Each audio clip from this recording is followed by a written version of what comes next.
Hello, everybody. Welcome once again to the Record Player. This is a first for us at TRP to do an interview version of our regular New Releases Through History feature.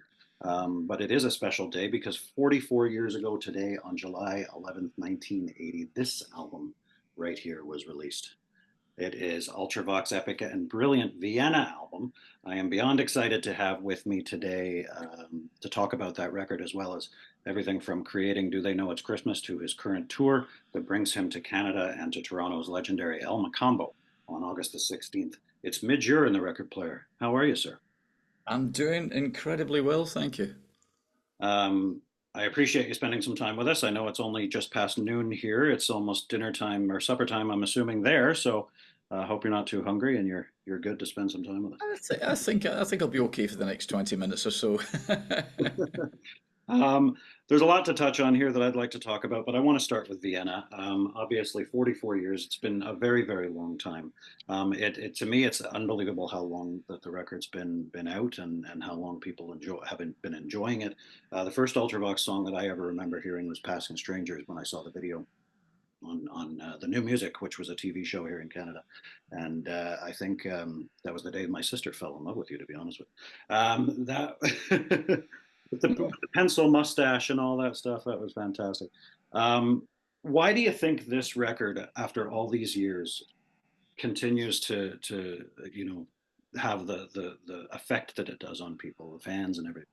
I think it's quite a groundbreaking record in many ways. I mean, a lot of artists, certainly in Europe, in Germany and Belgium and France, were using electronics, in the late 70s.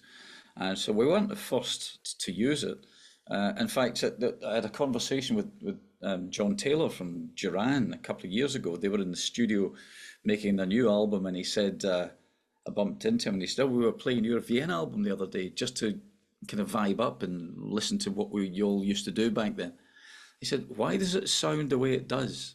And I had to explain that we played everything manually. There were no sequencers, the machines wouldn't talk to each other.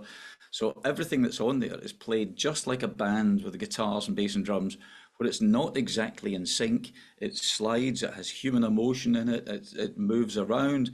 That's why an orchestra sounds like an orchestra, because they're all slightly out of tune with each other, they're all slightly out of time with each other, and it gives it that big lush sound. So it sounds very human still, although we were using not just traditional rock instruments, but synthesizers and drum machines as well. I'm not sure about the timelines exactly, but around about the time that you were recording Vienna, you were also enjoying success with Visage. Fade to Grey was out and doing well, I believe. And you were touring. I think you were touring with Thin Lizzy. I don't know if you were doing all three of those things at the exact same time, but um, when I was younger, I used to be able to do a lot of things at once too. But how how were you able to juggle all that at the time? It looks ridiculous when you look back on it now, but there was a linear path. I had put Visage together. The concept being working with all my favourite musicians. It was my friend Rusty Egan, the drummer from the Rich Kids, the band I was in at the time. I bought a synthesizer, which immediately killed the band, and we took this synthesizer into the studio and started dabbling with kind of electronic pop rock music. And that expanded to, hey, let's get our favourite musicians. So the guys from the band Magazine from Manchester, Billy Curry, keyboard player from Ultravox, who were still all in existence at the time. But because the studio time was difficult to come by, we didn't have any money, we had no record label, we had nothing. So we just borrowed when and where we could. So it took over the space of a year to record the first Visage album, by which point Ultravox had come back from a North American tour without the singer and without the guitarist, dropped by the record label. I joined the band. I was really excited about joining the bones of Ultravox. And while I was in Ultravox, although no one was particularly interested in that, I was putting the finishing touches to Fade to Grey in the studio, and I got the phone call from Philip Lynott saying, "Could you come out to America tomorrow and finish the tour, because Gary Moore's not in the band?" So I was always going to be a hired gun. It was never my band. I did it because it was fun and it was great, and truth be told, Ultravox needed the money to buy the equipment that we needed to make the Vienna album. So they all kind of happened at the same time. It was very odd. Did you ever do record? You did some recording with Thin Lizzy, didn't you? I did. I redid some of their earlier stuff. The first couple of albums, I think, were recorded on 8-track studios, and Philip wanted to beef them up. They were coming out again, so he wanted to add some guitar. So weirdly, I was on some of those recordings with Gary Moore, the guitarist that I replaced further down the line. So yes, I did some recording, but not a lot. I mean, my heart and my head was totally into Ultravox. Um, Obviously, the success didn't end with Vienna. I mean, I believe it was what, four more records, a bunch of hit singles over the next 6 years. You were a part of another British invasion. I mean, at the time you mentioned Duran Duran, OMD, God, Spandau Ballet, Culture Club, the whole thing coming out of England at that time and Britain at that time. Which leads me to the Band Aid project, obviously. Do They Know It's Christmas is easily one of the most recognizable songs ever written by anyone. Obviously, songs like that tend to take on a life of their own. Standing outside the box, sometimes, does it ever feel to you like it doesn't even belong to you anymore? Like, what's your relationship with Do They Know It's Christmas all these years later? Well, it's like someone else did it. You know, it's a strange thing to try and get your head back into. You know, as I've said many times over the years, it's not the best song in the world, but as a record, it worked incredibly well. And I can say that because I did it.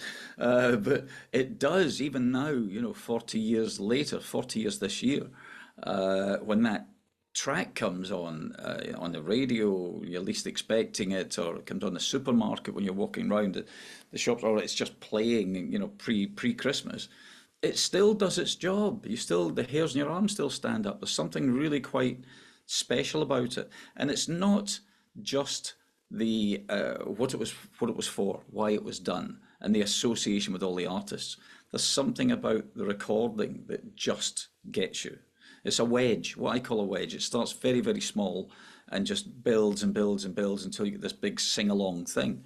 But it's a song with no chorus. There is no choral thing. In fact, the last thing that Bob and I put on the track was the "Feed the World," let them know it's Christmas time again, because we didn't have anything that everyone could sing along to.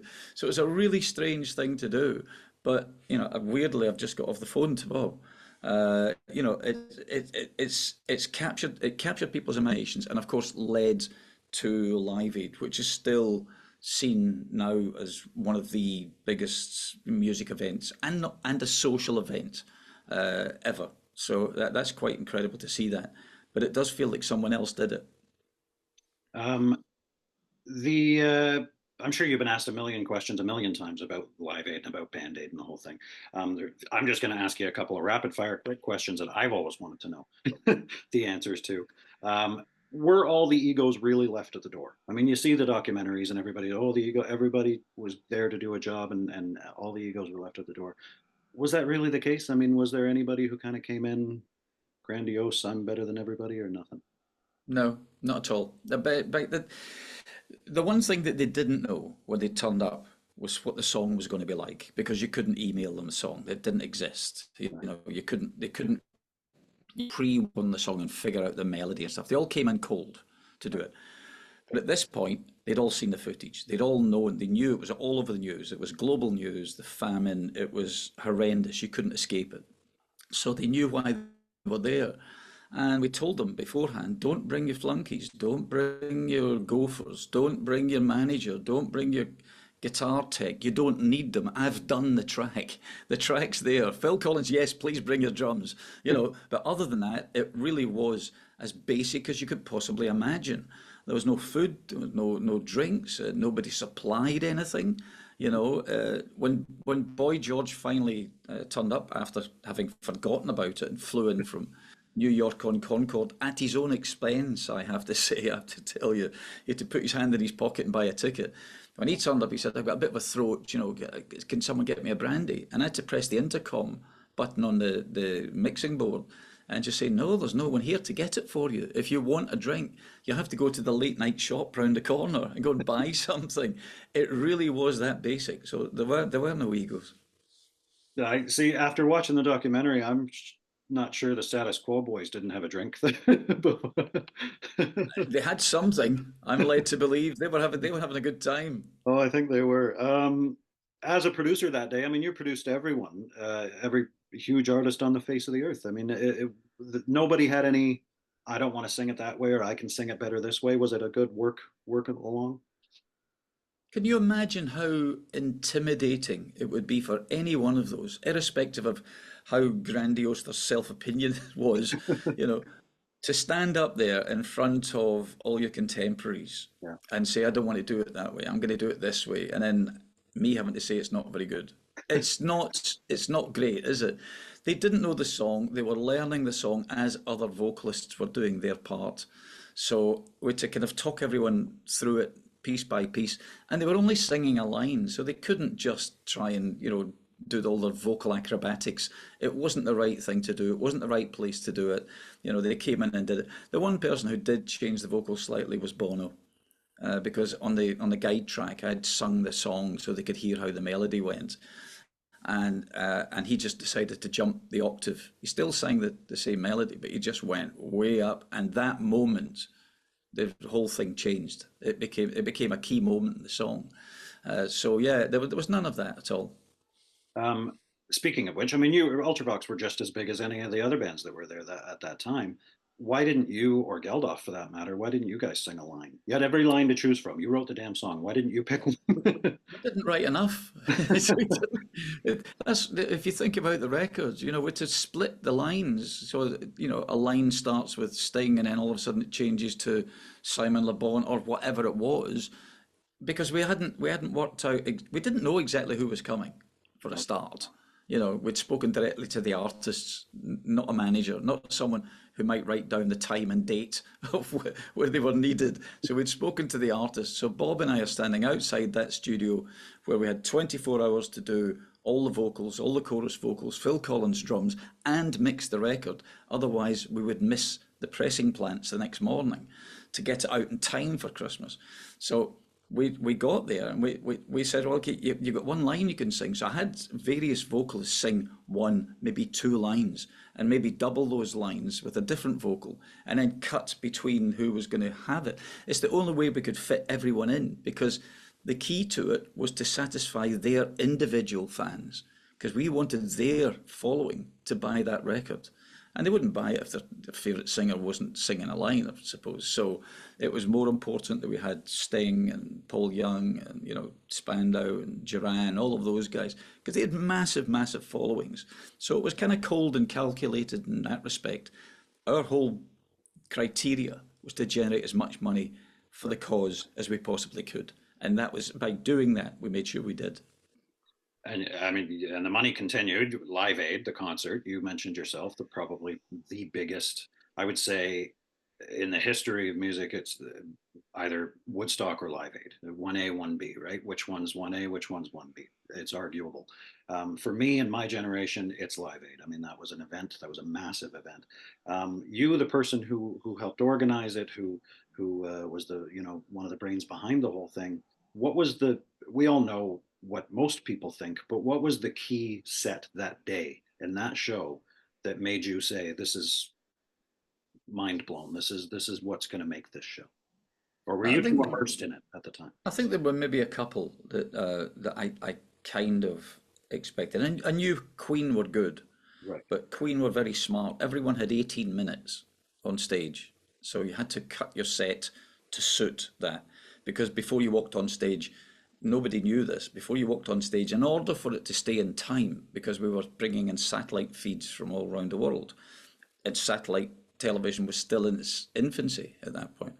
So as you're about to walk on stage, someone said, you've got 18 minutes. As you walk on, you'll see a traffic light system either side of the stage. You walk on, it's green. At 16 minutes, it goes amber, and you won't see it go red because at 18 minutes, the power goes off.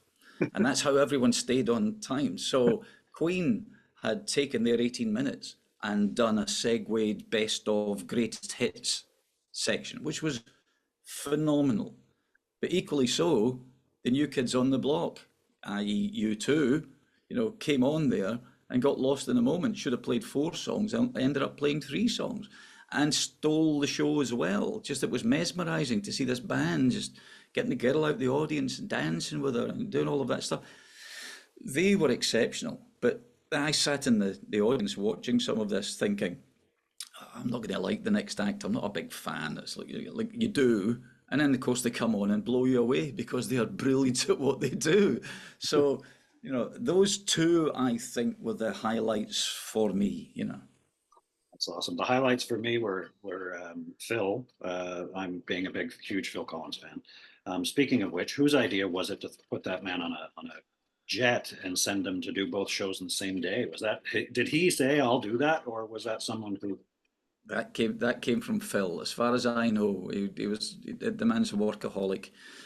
So yeah, I mean, what a lovely thing to do, to pop over and I'll just pop in and sit in with Led Zeppelin. It's crazy. Unbelievable. The tour kicks in about a month from now, unless you've started to do some European stuff. But you're over here in North America in about a month. Toronto, I mentioned on August 16th, I believe. The tour is being called the Band in a Box Tour. The last time I saw you live was here in Canada, and it was just you and a guitar, very intimate, very very soft, very very acoustic. What's Band in a Box? Explain that to me.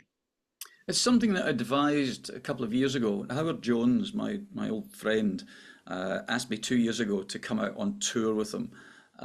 He wanted to do a very electronic, very synth-oriented, band package. So it was his tour, and he wanted me to be on it and an opening act.